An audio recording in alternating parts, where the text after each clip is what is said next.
¿Qué tal, amigos? Bienvenidos. Comienza Todas las Voces en la pantalla de Montecarlo Televisión. Hoy un programa que tiene como eje el huracán Bolsonaro y su probable impacto en Uruguay, dando casi como un hecho, aunque en política hay que tener mucho cuidado, dando casi como un hecho que será el próximo presidente de ese país continente de Brasil. Les voy a presentar en minutos a los invitados. Una de ellas, invitada especial, es periodista brasileña, está con nosotros en esta noche, Caroline Coelho. Muchas gracias, Caroline, por su presencia. ¿Cómo le va? Muchas gracias, muy bien. ¿Está viviendo en Uruguay actualmente? Sí, yo estoy viviendo en Uruguay hasta 2 semanas. Y fui a Brasil ahora para acompañar los temas de las elecciones. O sea que siguió de cerca este proceso de la primera vuelta, por ejemplo. Sí, de cerca. Y yo fui a perceber un poco de las calles, cómo están las cosas. Y las cosas están muy pesadas en Brasil. Vamos a hablar de eso con Caroline Coelho, nuestra periodista invitada. Si les parece, ya presento además a quienes nos van a acompañar en esta noche. Está con nosotros el dirigente sindical Richard Reed. Richard, buenas noches, ¿qué tal? ¿Cómo estás? Bien, gracias por la invitación. Gracias a ti. Hubo una reedición de aquel discurso que pronunciaste, ¿qué día, Richard? El 1 de mayo del 2013. Del 2013. Fue el Milton Ramírez que lo subió en el... Sí. Me llamó la atención, conversamos recién con Conrado, 54.000 personas la vieron en un día, me pareció algo... Sí. ¿En cuánto está? Ahora Conrado lo va a chequear al dato, lo va a chequear, pero creo que ya va por encima de... Me pareció un disparate. Un disparate porque... Es responsabilidad de Milton Ramírez. Sí, bueno, pero dijiste lo que... Si hoy tuvieras que subir a aquel escenario, dirías lo mismo.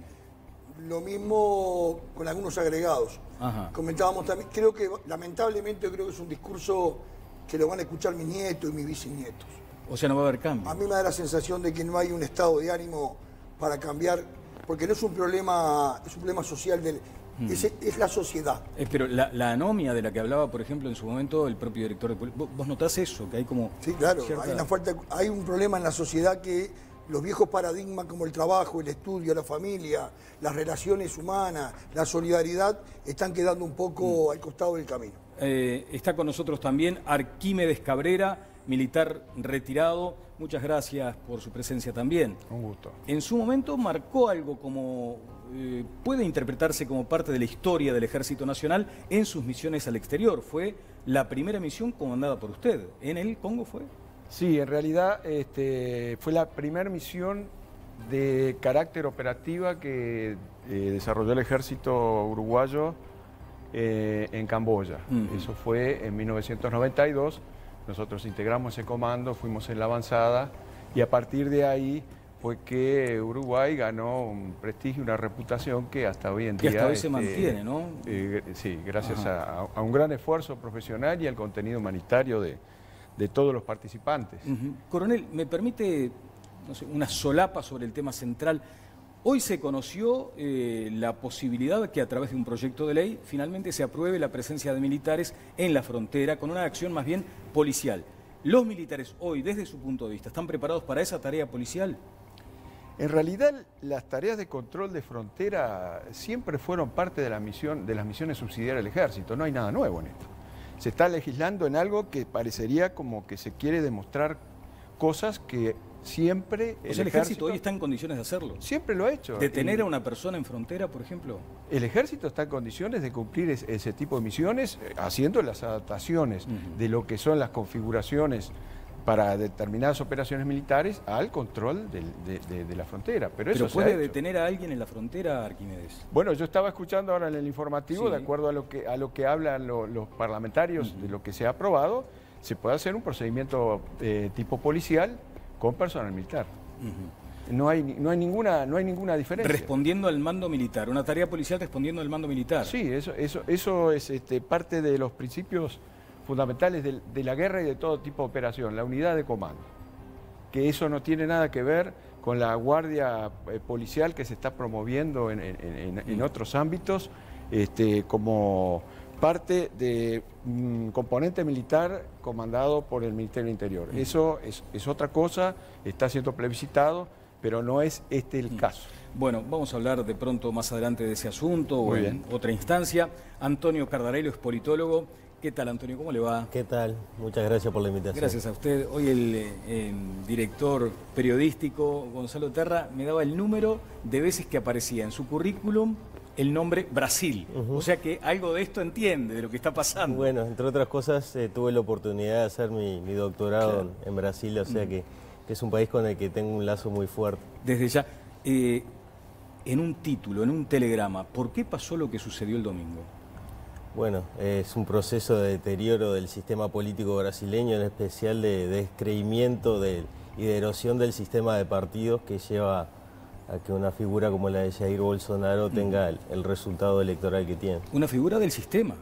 O sea, sí. Ahora se está hablando de que este es un voto antisistema, pero Bolsonaro es parte del sistema, ¿o no? Claro, es un legislador con más de 2 décadas de permanencia en el Congreso, pero que, entre otras cosas, para la mayor parte de la población era un desconocido. Sí. Y eso le dio la oportunidad de presentarse como alguien que estaba por encima de los partidos. Claro, claro. Por encima de los partidos y alejado de la corrupción.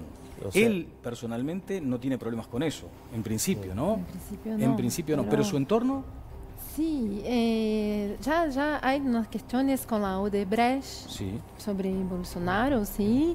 Algo también contra su patrimonio, que es un poco muy grande, muy alto en relación a su salario como diputado. Sí. Él es diputado hace 24 años en Brasil. Las personas intentan decir que es algo nuevo, pero no. No es tan nuevo, por lo menos no es tan antisistema como se proclamó en principio, ¿no? Sí. Bueno, como le decíamos, ahora estábamos hablando, esto es el mataburros, pero esto es una reliquia. Lo que me han acercado de la producción es una maravilla, porque es el diccionario de la Real Academia Española del año, voy a ver el lomo, 1947. Muchas gracias a Mique Urán, que consiguió esto en la universidad y ya me marcó, porque se ha hablado tanto por estas horas de fascismo. Debe haber sido uno de los términos más empleados en redes sociales, en comentarios, en artículos periodísticos y de la ciencia. Entonces vamos, si me permiten, los lentes. Me parece que, bueno, atenta chiquita contra la elegancia, pero bueno, en fin. Dice fascismo, el diccionario de la Real Academia del 47, ¿no? Movimiento político y social, principalmente de juventudes organizadas en milicias, bajo el símbolo de las antiguas falles, que en la Italia moderna y a ejemplo suyo en otros pueblos, opone a todo internacionalismo y a la lucha marxista de clases la disciplina de un Estado nacionalista, corporativo y jerárquico. Y después dice doctrina del partido político italiano de ese nombre, viene del italiano fascio y del latín fascis, que es as. Bueno, Conrado, primero, estás ante una definición. Hay otra que tal vez la producción la pueda instalar en la pantalla, un poco más reciente, si me permiten la buscaré por aquí. Dice, movimiento político y social de carácter totalitario que se desarrolló en Italia en la primera mitad del siglo XX y que se caracterizaba por el corporativismo y la exaltación nacionalista, actitud autoritaria y antidemocrática que socialmente se considera relacionada con el fascismo. Este es el diccionario de la Real Academia, pero del año 2017. ¿Cómo te va, Conrado? ¿Cómo estás, Daniel? Bien. ¿Hay fascismo aquí? No, para nada, no tiene nada que ver. Se trata de un integrante del sistema político brasileño que basó los diputados por el Estado de Río de Janeiro, que tenía una base de votantes en los primeros tiempos del sector militar. En el Brasil no es cosa poco importante, y que tiene una trayectoria de 27 años en la Cámara de Diputados, nunca aspiró al Senado y siempre ganó su banca con cierta comodidad, nunca estuvo demasiado en riesgo, pero tampoco anduvo con éxitos y de hecho tenía un partido propio que no tenía representaciones en otros lados, y digamos, en los últimos tiempos y a raíz de todos los episodios de corrupción, él tenía un gran discurso anticorrupción y tiene una trayectoria en ese sentido. Hay unas entrevistas, yo les recomiendo a nuestros televidentes, hay una entrevista del 28 de agosto que hace el programa Jornal Nacional. Son 31 minutos en donde los dos conductores, un hombre y una mujer, le hacen preguntas y contesta todas. Ajá. Bueno, vamos a seguir hablando del perfil de Bolsonaro. Bien, quiero irme con Jimena Sabarís. ¿Cómo te va, Jimena? Buenas noches. Hola, buenas noches, Daniel, ¿cómo estás? Sí, vamos a ver cuál es el acercamiento también con nuestro público, nuestros televidentes que se han comunicado durante todo el día enviándonos sus opiniones a través de Twitter a nuestra cuenta @todaslasvoces4 y con el hashtag Opino en TLV sobre la temática de esta noche. Lo primero que queremos ver son los resultados del sondeo que hemos planteado, que les preguntábamos a ustedes si Jair Bolsonaro les parece que es una amenaza para la democracia en América Latina. Y los resultados son los siguientes. El 33% de nuestro público cree que sí, que lo es. El 56% dice que no y un 11% no sabe qué contestar. Les cuento que esta noche hemos recibido 2.141 votos. Bien, primera intervención de Mónica Botero. ¿Cómo te va, Mónica? Buenas noches. Hola, buenas noches, ¿qué tal? Si debieras responder este sondeo de Twitter de Todas las Voces, ¿qué dirías? ¿Que es una amenaza? Bueno, no sé si es una amenaza, habrá que ver cómo gobierna y cómo reaccionan los demás gobiernos y el sistema democrático en general. Me gustaría responderte, no se pueden responder con preguntas a pedido, pero si yo tuviera que decir si este hombre es un fascista, diría que sí. Que lo que está haciendo, por lo menos, es prometer que va a gobernar como un fascista. No es fascista, no ha aplicado una política fascista porque hasta ahora ha sido un diputado no sé cuántos son los diputados en la Cámara Nacional en Brasil, pero son 500, más de 500. 513. Pero él está a un paso de ganar las elecciones, prometiendo que va a gobernar como gobierna un fascista. No, de ninguna manera. Descalificando a la oposición. De ninguna manera. Diciendo que el sistema democrático no sirve, diciendo que a los delincuentes los va a matar, diciendo que...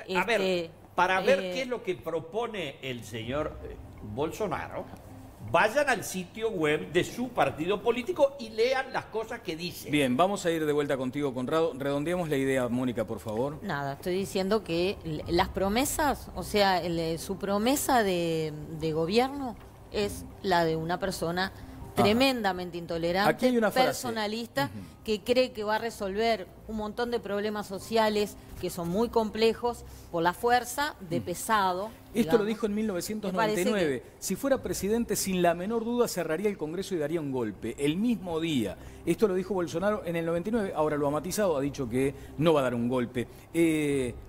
¿Hay actitudes fascistas desde su punto de vista? ¿Hay un origen militar allí? ¿Hay como una sensación de que lo militar es fascista, ¿no? ¿A usted le consta? Eso es lo que no tiene ningún tipo de explicación, es una contradicción total. No entiendo por qué tanto obsesión con marcar una tendencia de ultraderecha, de un integrante de la política de Brasil, cuando todavía no ha quedado bien claro cuáles son los resultados. Y es un problema, Daniel, que tenemos en nuestra sociedad, porque esto se ha introducido en una cultura, en esta revolución cultural de izquierda.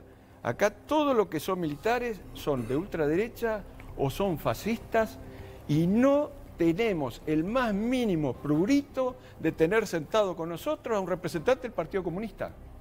Un representante del Partido Comunista junto a un fascista, no sé quién es peor. Para mí es sentar al representante del fascismo y del nazismo, porque si no tendrían que darle 5 minutos para que pidieran disculpas por los 100 millones de muertos que tiene el comunismo en el mundo. Entonces no entiendo por qué esa obsesión. Es parte del estamento político de Brasil y se sacan todas las frases habidas y por haber para tratar de alinearlo con una actitud de un tipo de cultura política que fue aplicada en otra época, en otros tiempos, en otros escenarios políticos. Coronel, no le voy a plantear una cuestión contrafáctica, que es decir, si usted estuviera en Brasil, hubiera votado por Bolsonaro, lo puede responder si quiere.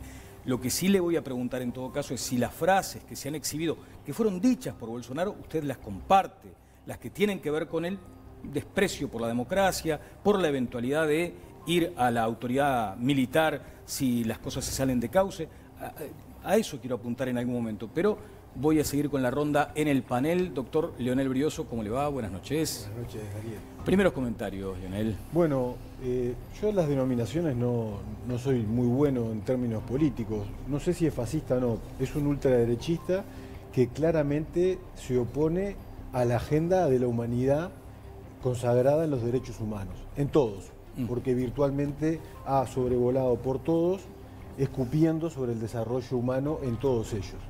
En el aumento de la inequidad, en la mayor segregación de todas las minorías y proponiendo métodos antidemocráticos de solución de los conflictos. Entonces creo que es un elemento muy preocupante para la región y que se enmarca en un avance de la ultraderecha a nivel mundial. Hay similitudes claras. Esto es parte de una ola conservadora de claramente derecha. Yo lo veo así. ¿La izquierda ve a los militares como gente Bueno, yo le iba a decir al coronel, yo soy de izquierda y no lo considero así. Soy y creo que seguiré siendo de izquierda. Pero la cultura de izquierda implantada en nuestros países, así es relativo. Creo que discúlpeme, pero proviene en parte de la historia reciente, no tan reciente, en realidad hace más de 40 años. Pero nosotros en nuestras filas, el fundador del Frente Amplio fue un militar, teníamos muchos militares a los cuales les debemos todo el respeto, y yo en lo personal veo militares que son de izquierda, como los militares de la República de Cuba, y militares que son más de derecha. No veo una tendencia clara, tengo amigos militares, ya lo he dicho acá, y yo en lo personal no tengo ninguna predisposición negativa para con los militares. Creo que el caso de Bolsonaro es particular porque se da en un país muy particular, un país continente, un país que nunca luchó por su liberación, la consiguieron con todo respeto a la periodista, pero sin una lucha revolucionaria, ¿verdad? Y creo que tiene un sesgo en donde necesitan liderazgos muy fuertes. Tanto es así que Lula, preso, antes de las elecciones concitaba la atención del 48% de los votos, ¿verdad? Por eso siguió en parte preso, no se desoyó por completo las comisiones internacionales que proponían que él participara del acto electoral. Y bueno, nosotros sabemos lo que pasa cuando uno corre con el caballo del comisario, tiene muchas más chances de ganar, ¿verdad? Viviana Ruggiero, te saludo, buenas noches, ¿cómo estás? ¿Qué tal? Muy buenas noches, Daniel. Bueno, uno de los primeros comentarios que surgía con el resultado de la elección es cómo los brasileños pueden pasar de votar a Lula, que era quien tenía la mayor intención de votos, a un ultraderechista, ¿no? Y ahí hay una explicación que por ahí el politólogo nos puede ayudar, y es que en realidad no es que pasaron de un extremo a otro, de izquierda a ultraderecha, sino que allí pierde la centroderecha, ¿no? Hay una pérdida de votos que explica que Jair Bolsonaro haya conseguido esta mayoría del 46%, una cifra que las encuestas no esperaban, ¿no? Es otro punto que se ha comentado. A punto de liquidar todo en la primera vuelta, ¿no? Exacto. A un paso. Sí. Bueno, por ahí preguntarle a Antonio cómo explica, ¿no? este escenario que dejó la elección. Sí, primero que el elector brasileño ya está acostumbrado a posiciones extremas. Hay que tener en cuenta que los electores brasileños, a diferencia de lo que pasa acá, pueden votar por diferentes partidos en cada una de las elecciones que eligen, y es muy común que un mismo elector opte por un candidato a presidente de izquierda, por un diputado federal de centro derecha y por un gobernador de extrema derecha. Y eso que es parte de la cultura política de la ciudadanía brasileña. De la cultura política que tiene Brasil. Siendo un poquito para atrás, Brasil es de los pocos, y para hacer un link con esto del fascismo, Brasil es uno de los pocos países en América del Sur que tuvo un movimiento fascista propiamente dicho, el integralismo en la década de los 30, y tuvo en la experiencia del Estado Novo bajo Getúlio Vargas lo más parecido a un Estado totalitario, al estilo fascista de lo que había en Europa. Contradictoriamente, ese mismo Estado autoritario encabezado por Getúlio Vargas se puso al lado de los aliados en la Segunda Guerra Mundial, y entre otras cosas eso provocó la apertura a la democracia brasileña a fines de los años 40. Pero yendo a la pregunta de ella, lo que pasa es que sí, yo hablaba con politólogos brasileños una vez que se produce el impeachment de Dilma, y el escenario que ellos veían como más probable era que todo se encaminara a un gobierno encabezado por el PSD, algún candidato como Geraldo Alckmin o José Serra. Lo que pasa es que los escándalos de corrupción lo afectaron gravemente. El candidato natural de ese partido, que era Ezio Neves, cae después, poco después del impeachment de Dilma Rousseff. O sea que hay ¿Dirías que los episodios de corrupción fueron lo que pesó más en esta elección? También se habla de la seguridad y bueno, de la crisis económica que tiene Brasil. Si tuvieras que ordenar esos factores, ¿cómo los ordenarías? Yo creo que el tema de la corrupción es el principal y afecta a todo el sistema político brasileño. Y el tema de pagar los apoyos políticos por dinero es una consecuencia del diseño institucional de Brasil, que provoca una extrema fragmentación. En este Parlamento, en este Congreso que se eligió ahora, va a haber representados 30 partidos. Claro. En el que tenemos actualmente hay 24 partidos. El PT en su mejor momento, cuando gana Lula con sus mejores guarismos, tenía un 17% del Congreso. O sea que necesariamente tenía que construir una coalición amplia que englobara no solo a los partidos que eran más afines ideológicamente, sino a otros. Bien, me está pidiendo la palabra Conrado. Antes, simplemente con Richard, un título, porque en algún momento deberemos considerar los eventuales impactos en Uruguay, en el plano social, en el plano económico y también en el plano político, porque si vamos a la línea de razonamiento de Leonel, esto viene como de correntada. Pero, Richard, ¿te parece atinado que algunos integrantes del elenco gubernativo, específicamente del propio Consejo de Ministros, emitiera opiniones? Sí. Antes de darte respuesta a eso, los comentarios han sido muy te la dejaron picando, profundo, a ver, claro. Patea. A mí me da la sensación de que una vez terminado el escrutinio, ahora están limpiando la casa. Hay que barrer, hay que limpiar, hay que blanquear y aparece la persona que orina agua bendita. Hasta ese momento no, ¿da? Porque no era un cordero disfrazado, un lobo disfrazado de cordero. Después ahora como se está recogiendo para cooptar el voto más del centro. Entonces, a ver, decir que no era fascista un hombre que amenaza con matar a los homosexuales, que habla que tiene una actitud racista enorme, xenófobo, realmente Y lo otro es la estigmatización, señor. Yo he estado toda la vida escuchando que los comunistas los mejores sean los que están muertos. Y que los sindicatos, el mejor sindicato es el que está cerrado y el que no existe. Entonces, para los dos lados. Una cosa es cuando se estigmatiza de los dos lados. ¿Y del lado de ustedes?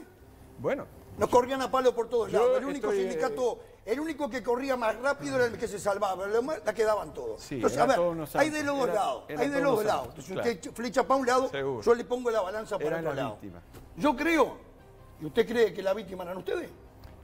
Por eso digo, las víctimas eran ustedes. ¿Usted cree que es ustedes? Mire, usted tendría que empezar... No, yo no tengo que empezar por ningún lado. Tendría que empezar por analizar las declaraciones de los propios representantes del Partido Comunista. Yo puedo empezar por donde a mí me parezca. Reconocen que tenían un aparato armado. Yo voy a empezar por donde a mí me parezca, donde usted quiere que yo piense. Vamos a ordenar la discusión. Yo voy a empezar por donde a mí me parezca. Ordenar las ideas y para que la gente comprenda. Entonces que no me haga alusiones personales, porque si no le voy a responder. Responda todo lo que usted quiera, yo también tengo derecho a responder. Estoy hablando con el Entonces, hay un tema que es así. No hay problema, vamos a esta dinámica de opinar y aceptar la... Lo primero, en Brasil se realizó una elección democrática, legítima, donde no ha habido cuestionamiento a todo el tema de la transparencia. Por lo tanto, hay un resultado que hay que respetarlo y la ciudadanía se expresó. Hay una segunda vuelta que cada uno hará su barajar y da de vuelta para cooptar ese 20% de... Ahora, de allí a por qué se origina esto, y puede haber 40 explicaciones. Yo tengo una que es muy macro. Yo creo que hay un sistema democrático que se está en desgaste, que hay una enorme cantidad de población que no se ve representada en este sistema, que pasaron las décadas, pasaron los gobernantes y sigue siendo los mismos pobres, pobre el papá, pobre el abuelo, pobre el bisabuelo y pobre él. Por lo tanto, discursos de todos lados, promesa por un lado, promesa por el otro, su vida no le cambió. Y ahora van a opciones que son más extremas. Después de esta opción, la otra puede ser llamar a un golpe de Estado. Entonces, es muy peligroso. Yo creo que la clase política debe de recapacitar. ¿Por qué se llega a esto? Y yo creo que son las promesas incumplidas, las mentiras y la corrupción. Eso es una síntesis apretada de mi interpretación de lo de Brasil. No quería interrumpirte, Richard. Quiero decir simplemente que por la dinámica ustedes tienen la más absoluta, les consta, la más absoluta libertad de decir lo que les parezca en el marco de la responsabilidad, pero simplemente por ordenarnos, para que la gente comprenda cada concepto, es respetarnos en el uso de la palabra. ¿Querías hacer un aporte, Caroline? Sí, porque estuve en Brasil ahora, fui a votar y percibí en las calles, las personas están sin ganas de votar, las personas no están se sintiendo más representadas. Pero es importante ese punto que decía el doctor Brioso. ¿El ciudadano brasileño necesita liderazgos potentes, fuertes, de un signo o de otro? ¿Es así? Sí, porque en Brasil ahora estamos viviendo las elecciones de no, el rechazo. Las personas, lo que dice nuestro amigo politólogo, que las personas ahora están votando por no. Yo no quiero Bolsonaro, yo no quiero PT. Y las personas votan por el rechazo, no votan porque están con ganas de acreditar, están acreditando en alguien o realmente quieren que acreditan en programa de gobierno de alguien. Sí, es que hasta ahora no se sabe tampoco mucho algún aspecto vinculado al plan o a los planes, tanto de Haddad como de Bolsonaro. Me pedías la palabra, Conrado, también tengo pendiente a Leonel Brioso. Primera cosa, vayan al sitio del partido PSL, que 50 millones de brasileños, el número más grande de primera vuelta de la historia de las elecciones en Brasil, la mejor votación anterior había sido Dilma en el 2010 y habían sido 47 millones. Vayan y lean, pero 8 principios dice en que creemos. Lo voy a traducir directamente al español. 1, liberalismo económico. 2, iniciativa privada. 3, democracia representativa, transparente y plural. 4, gobierno limitado. 5, principios de federalismo. 6, Estado de Derecho e imperio de la ley. 7, conservadurismo, que es el único que a mí no me gusta y le voy a explicar después. Y 8, calidad de vida con inclusión social. Pero fíjense qué bien redactado este principio del conservadurismo, porque lo que dice es: el conservador no es el sujeto agarrado en el pasado, opositor intransigente de los avances, sino aquel que respeta y desea preservar las instituciones como la familia, las entidades religiosas, la policía, el poder judicial y las costumbres que permiten a cada individuo vivir en la sociedad de manera saludable y armoniosa. Jimena Savaris, antes de Leonel y de Mónica. Sí, Daniel, tenemos los primeros 3 mensajes de nuestros televidentes que queremos compartir con ustedes. Luis Giordano nos escribe: el mercado siempre ha sido mercado. ¿O acaso afecta a los productores de cereales uruguayos, arroz, trigo, maíz, etcétera, que los países árabes sean en su mayoría teocracias o monarquías islámicas absolutistas? ¿O a los frigoríficos que China sea una dictadura comunista? Nos escribía con el hashtag Opino en TLB. Por aquí Héctor nos dice: ¿qué tiene que ver quién sea el presidente? El poder lo tiene exportadores e importadores. Y otro mensaje es de Claudia, que nos dice: si es o no un peligro para la región, se los digo después de verlo actuar. Hoy puedo decir que el populismo está desmoronándose y ya no saben qué hacer para sostenerse. La corrupción en América está cayendo y Uruguay no puede ser la excepción. Y ahora quiero hacerte una invitación a reflexionar. Más o menos no es igual. O sos enfermero o no sos enfermero. Solo Acompaña garantiza un servicio de acompañantes a cargo de enfermeros exclusivamente. Pensá en esto: si vos o alguien de tu familia requieren de un acompañante, ¿te da lo mismo que no tenga preparación a que sea un enfermero? Este es un diferencial que nadie te da y es el compromiso de Acompaña, contigo y tu familia. Acompaña, enfermeros que te cuidan. Infórmate al 0800-8939. Muchas gracias, Jimena. Estamos presenciando una situación muy grave en nuestro hermano mayor de la región, que es una sociedad partida. Esto yo lo observé dramáticamente la primera vez que viajé en Venezuela en el año 2006, y la gente tenía la necesidad, el taxista, el que andaba por la calle, cualquiera, de decirte, cuando te escuchaba un acento distinto, de que él era de uno, era de Chávez o anti-Chávez. Y yo estoy viendo, y como decía la periodista brasileña también, que acá fue una elección por la negativa, y hay claramente dos bandos y eso no es bueno para la región. No es bueno para ningún país y no es bueno para la región. Brevísimo, Leonel, ¿estás de acuerdo con estas manifestaciones de Quechichián, por ejemplo, del propio NIN? No estoy de acuerdo porque creo que nosotros como gobierno, como Estado, tenemos que tener buenas relaciones con todos los vecinos, sobre todo con Brasil, ¿no? Allí está el tuit de Lilian Quechichián. Tremendo Brasil, me duele.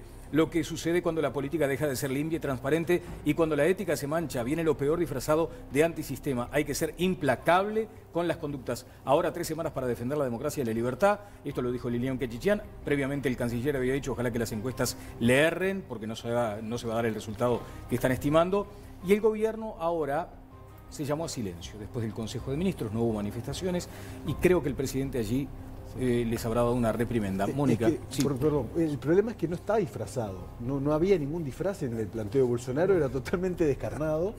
Y con ese planteo descarnado lo que atacó fue el centro de este problema, que es la frustración de la cual viven millones y millones de brasileños, sobre todo en estos últimos 4 años, con el derrumbe del gobierno de Dilma, en una crisis política preterminal, con una corrupción que invadió el sistema político, con una crisis económica brutal por la caída de los commodities, y con una situación como la violencia que no solamente ha aumentado, sino que es autopercibida como muchísimo peor todavía.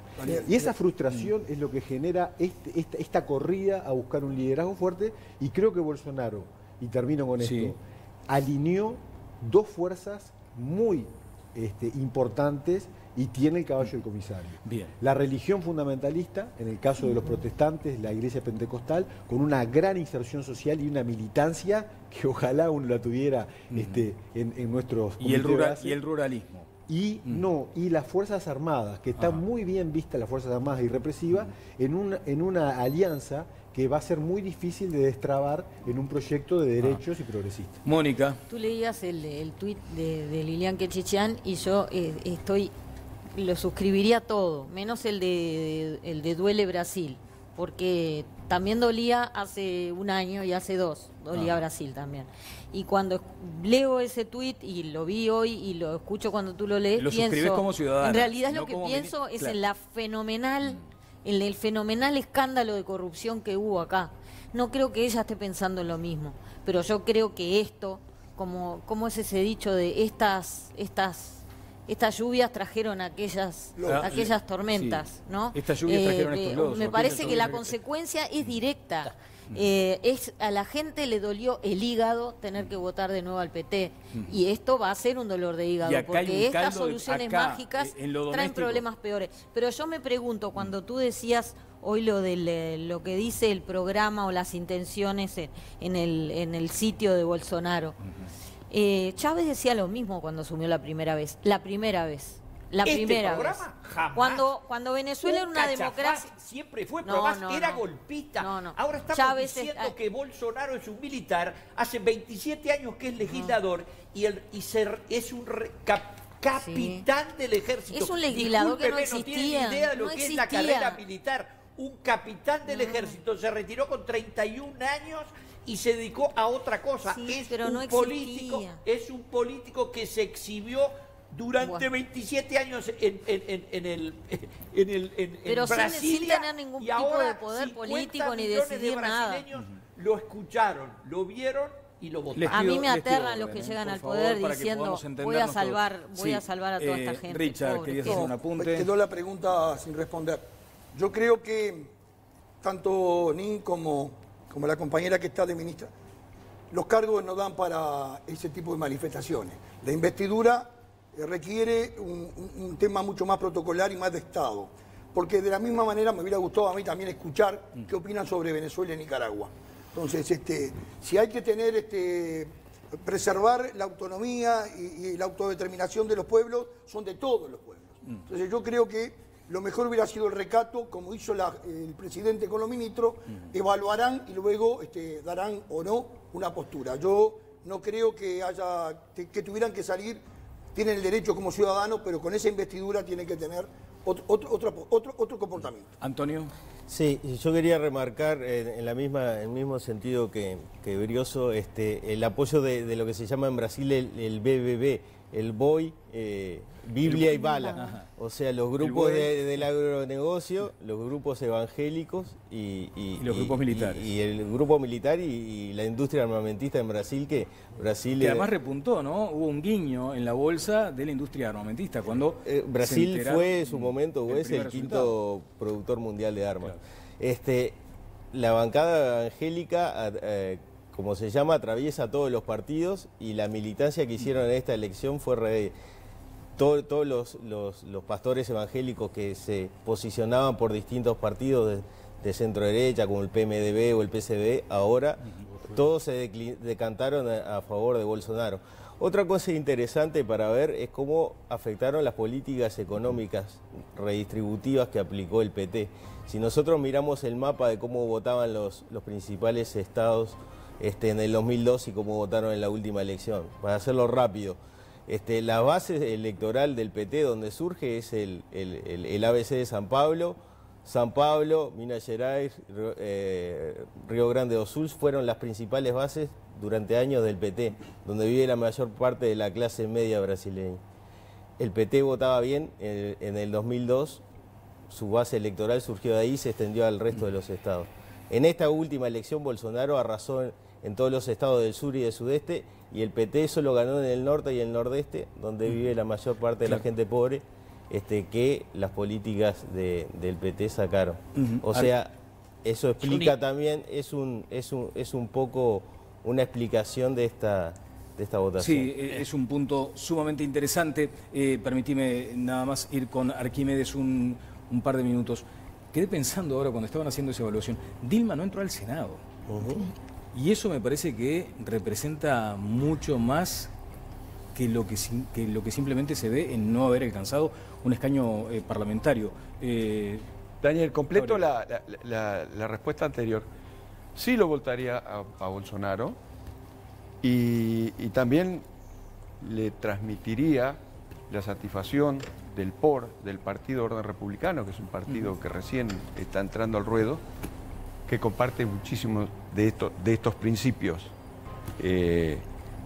Pero para redondear en cuanto a las consecuencias en nuestro país, yo pienso que estoy de acuerdo y reivindico la hipocresía del gobierno en asumir posiciones de no intervención cuando se trata de países que son de la misma ideología.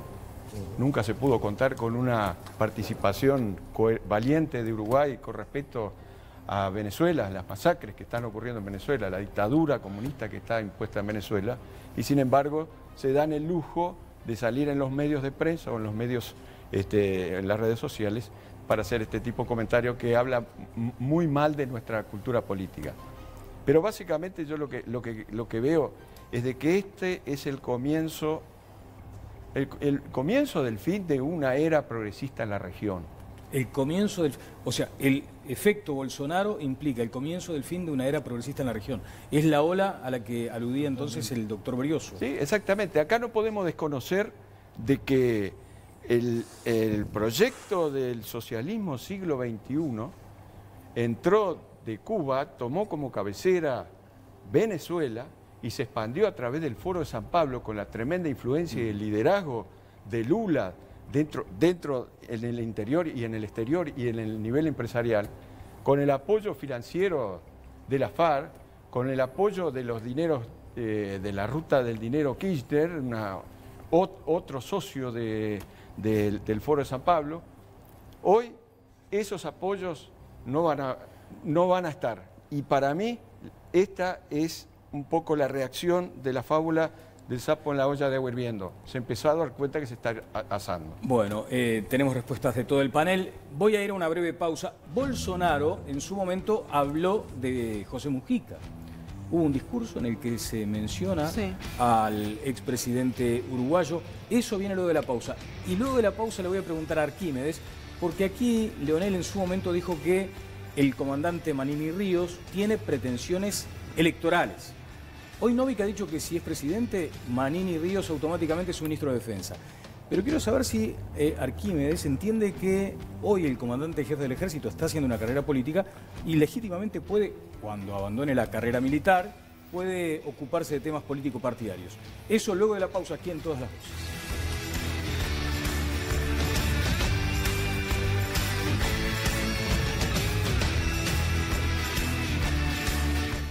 Y continúa el debate, pero antes tengo una recomendación para ustedes. ¿Qué hay más lindo que hacerse un momento de relax y tomarse un buen café?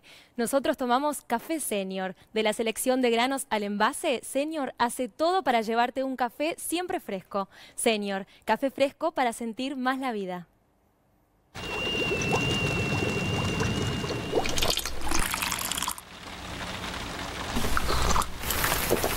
Y si pudieras oír el verdadero sonido de la lluvia,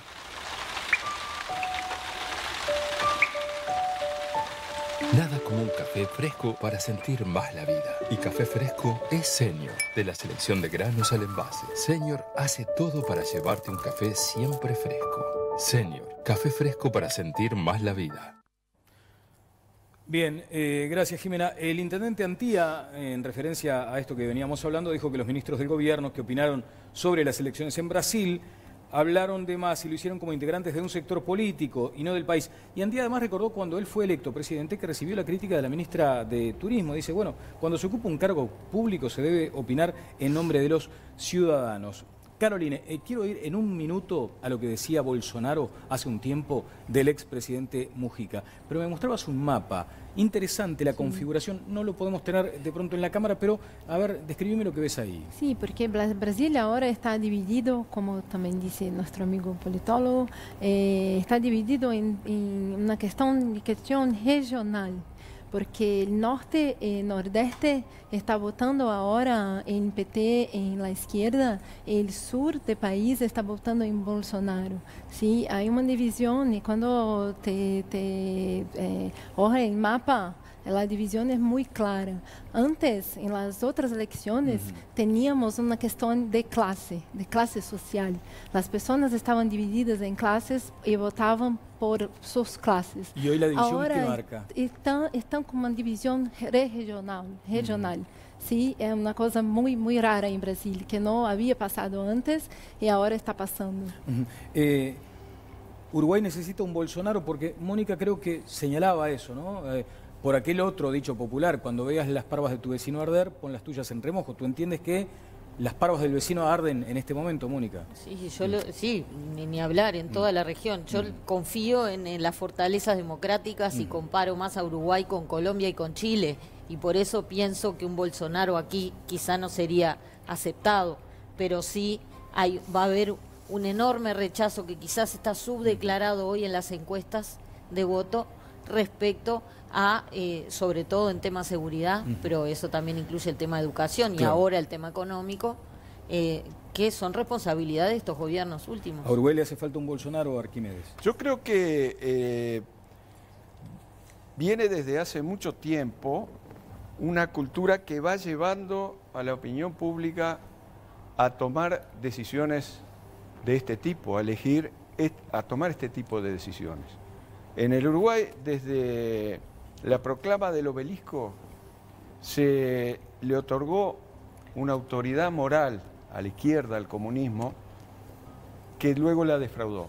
A través de toda una dictadura de lo correctamente, políticamente correcto, se ha llegado a tolerar determinadas cosas, se ha llegado a un nivel de corrupción, a un nivel de deterioro, a un nivel de disolución social de la familia, de los valores, que hacen de que estos fenómenos se puedan volver a repetir. Richard. Uruguay necesita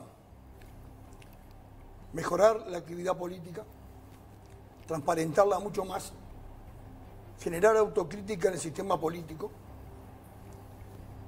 reconocer errores y horrores, porque en el andar uno tropieza, se cae, pero hay que levantarse.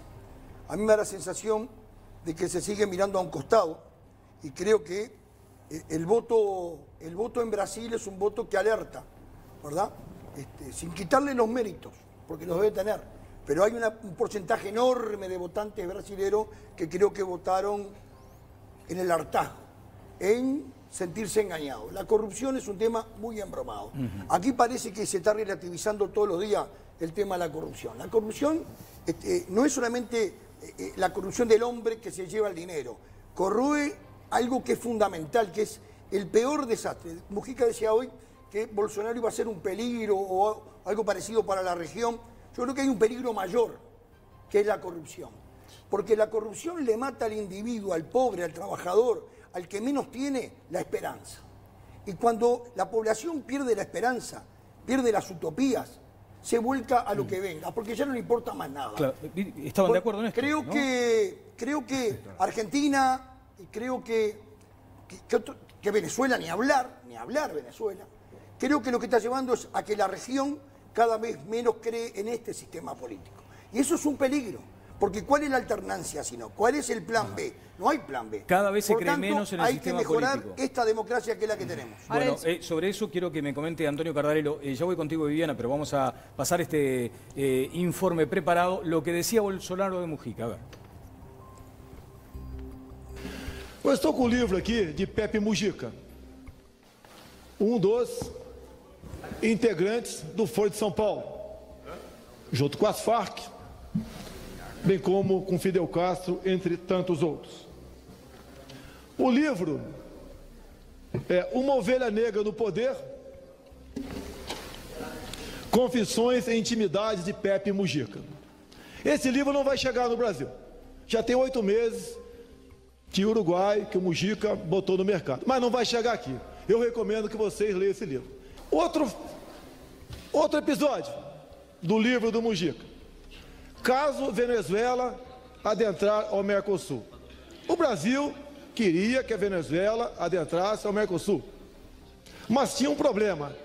Tinham que convencer o Mujica a afastar o Paraguai, que estava contra também, para a Venezuela poder entrar. Dilma entrega para este representante de Mujica uma série de documentos, fotografias e captações telefônicas levantadas pelas inteligências. Presta atenção. Levantadas pelas inteligências cubana, venezuelana e ABIN. E assim foi feito. O avião da FAB retornou para o Uruguai.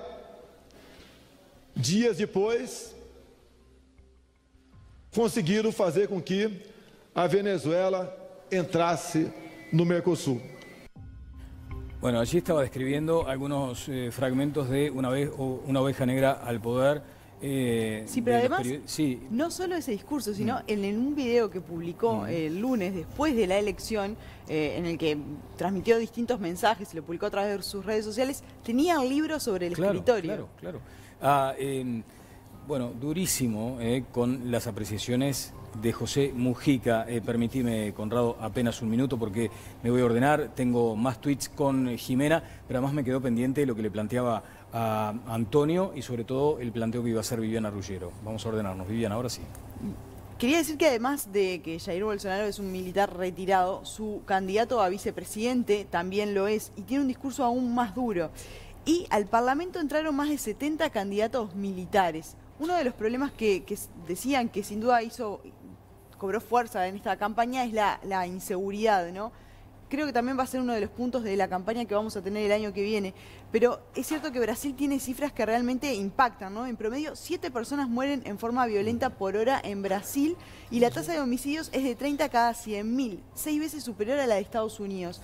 Y con respecto también al rol que están jugando los militares en esta elección, hay allí no sé si una contradicción, pero por lo menos una extrañeza en que uno esperaría que la política económica de Jair Bolsonaro fuera por allí más estatista y es neoliberal, ¿no? Bueno, se ha dicho liberal, no neoliberal, es paleoliberal. Es decir, se remontan las ideas más antiguas del pensamiento más ortodoxo, liberal, ya lo leí, y tiene un representante estupendo que va a ser el futuro ministro de Me Hacienda. pide la palabra también Pablo el doctor Vélez. Brioso, pero quiero con Antonio, por favor, porque acá se describe que estamos ante una situación de crisis del sistema, de apatía de la gente, de hartazgo muchas veces y de descrédito por el sistema político, y eso es lo que Uruguay no debería permitirse, Antonio. Sí, Uruguay, desde que se hacen mediciones de este tipo en todo el continente, siempre ha estado a la cabeza es el país que más valora la democracia sobre cualquier otro régimen. En el otro extremo está Brasil, ¿no? En el otro extremo está Brasil. Pero en los últimos años ha crecido un poco el número que dice que prefiere un gobierno que cumpla con determinados objetivos, aunque no sea democrático. O sea, dando cabida que estarían dispuestos a tolerar un gobierno autoritario. O sea, Uruguay está muy lejos de que le pase lo que le pasa a Brasil, de que surja un candidato con un discurso antisistema tan fuerte, entre otras cosas porque tiene un sistema de partidos muy institucionalizados, muy fuertes, las lealtades partidarias son muy fuertes y ningún candidato está con un discurso de ese tipo hoy día. Pero tampoco te puede dormir en los laureles, estas mediciones tendrían que ser un llamado a la atención. El número de gente que dice que al día de hoy, comparado con otros procesos electorales, que no prefiere a ningún candidato, que estaría dispuesto a votar en blanco o anulado, tendrían que ser llamados de atención para el sistema político uruguayo también. Bien, Leonel. Sí, creo que se dijeron muchas cosas en el transcurso de la discusión y me parecía importante a este momento del debate ordenar algunas cosas. Lo que está en juego acá es la última utopía de la especie humana, que es los derechos humanos. Y un candidato de ultraderecha como Bolsonaro amenaza todos los derechos humanos. Y lo dice.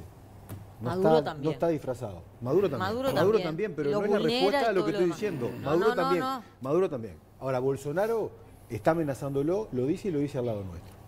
Yo creo que la utopía de los derechos humanos, la equidad, la lucha por la justicia social es lo que consideramos mucho las banderas principales por las cuales nos definimos de izquierda. ¿Tá? No por eso me emparenten con Maduro, ni con Correa, ni con nadie. La experiencia de izquierda en Uruguay es muy particular y muy propia, ¿verdad? Y hay que sacar apunte de ella. En lo programático, lo que sí estoy de acuerdo es que el progresismo llegó a su fin. Y esto quizás es el desencadenante o el derrumbamiento más grande. Y llegó a su fin porque fue un modelo, una experiencia de izquierda incompleto, que solamente redistribuyó la riqueza sin generar una transformación profunda de los medios de producción, sin tocar a los grandes medios de producción y a los grandes empresarios. Los agronegocios ahora están con Bolsonaro, pero hace 10 años hace 5 años estaban con Dilma y no los tocó. Y creo que eso es un elemento importante para pensar en un nuevo programa de izquierda. Y termino. Cuando la izquierda no da una resolución o una idea de hacia dónde ir, una utopía, la frustración gana a la gente y la frustración se canaliza por 3 vías. Una que lamentablemente por mi profesión la veo habitualmente: las drogas, el consumo de sustancias psicoactivas, legales o ilegales, y la delincuencia. Otro, la violencia desaforada de grupos más o menos organizados. Los grupos fascistas se definen como tal y yo estoy empezando a ver esas señales en Brasil. Acá no, y acá no pasarán. Y en tercer lugar, creo yo, el descrédito del sistema político. Creo que eso es lo que tenemos que prevenir entre todos y trabajar, con todas las diferencias que tengamos, pero en conjunto y sabiendo que tenemos que defender la democracia que tanto hemos luchado por tener. Estamos cerrando. Conrado, por favor. Es una ofensa a los brasileños y al Brasil hacer las consideraciones de que hay 50 millones de idiotas fascistas que votaron a un ciudadano que es un pelele y que dice tonterías y frases primitivas, pero resulta que y que además no les interesa a los brasileños la política. Votaron el domingo 117 millones de brasileños. La tasa de participación fue del 79,67, igual a la de Uruguay, Lo único que tuvieron, como tienen hace muchos años, un poquitito más alto la tasa de voto nulo, que es del 6%. La del voto en blanco es del 2,6%. Quiere decir que los enojados, en todo caso, apenas son el 8%. Hay un 20% de abstenciones. No, pero en Uruguay también hay 20%. Sí, pero es un número alto. Es las más altas del mundo, Vivi. 80% de participación electoral sobre los inscriptos es de las más altas del mundo. Entonces no podemos insultar y decir que no. Ahora, que los ciudadanos norteamericanos solo van a votar la mitad, efectivamente, porque tienen confianza en sus instituciones, son otras las razones. Bueno. Pero en el Brasil hay una gran conciencia política y lo que están en contra es del gobierno de izquierda y están hartos, igual que estamos los uruguayos. No me queda más tiempo, simplemente agradecerles a Antonio Cardarello. Muchas gracias. Muchas gracias por la invitación. Un telegrama final sobre esto. ¿Ya es un hecho que Bolsonaro es presidente? Bueno, con un resultado así, solo hay un caso en América Latina, creo que una elección en Guatemala o en República Dominicana, ahora no recuerdo bien, con alguien que está tan cerca del 50% y con una diferencia tan amplia sobre el segundo. Así que es muy poco probable que tendría que votar un porcentaje muy alto y que prácticamente todo el electorado que no votó por alguno de ellos se volcara para ahí. Bueno, y Jorge Valle. Sí, mirá, Richard. Y Jorge Valle a Tabaré. No, pero ahí tenías que el Frente Amplio había sacado el 40, estaba a 10 puntos y el Partido Colorado había sacado 33. O sea, la diferencia entre el primero y el segundo... Pero los 23 puntos del Partido Nacional fueron a parar a Jorge Valle. Claro. Mirá, ganó 54 a 44. Es una desgracia ser patrón en este país con tantos derechos para los trabajadores. Esto lo dejaremos para otro programa, pero fue lo que dijo Bolsonaro. Sí, claro. A ver, eso y un rosario de cuestiones que son realmente reprobables desde mi punto de vista. Yo creo que debe llevar una reflexión Uruguay, los por qué deben ser varios, pero también no solamente hay que mirar que la culpa la tiene el otro. Hay responsabilidades de la izquierda, hay responsabilidad del PT y por lo tanto me parece que es hora de poner no solamente las barbas en remojo, sino una autocrítica a fondo, duela a quien le duele. Bien, Arquímedes, muchas gracias. Contesto la pregunta del general Manini. Ah, claro. Y simplemente, un general tiene una de sus primeras misiones, la más importante, es defender la dignidad y defender el honor de su fuerza y de sus hombres. Y la subordinación mal entendida en muchos ámbitos, sobre todo en los ámbitos políticos, no es su misión, como pretendía la izquierda que fuera la del ejército. Y el ejército está subordinado a su mando, pero tiene que tener presente que la lealtad es un camino de dos vías. Bien, pero no me está respondiendo. ¿Manini tiene que ser candidato político? Él tomará la decisión cuando llegue su momento. ¿Pero a usted le gustaría? El mando es un liderazgo. Yo fui instructor de él y lo conozco muy bien y tiene todos los méritos para ser un excelente líder. Bien.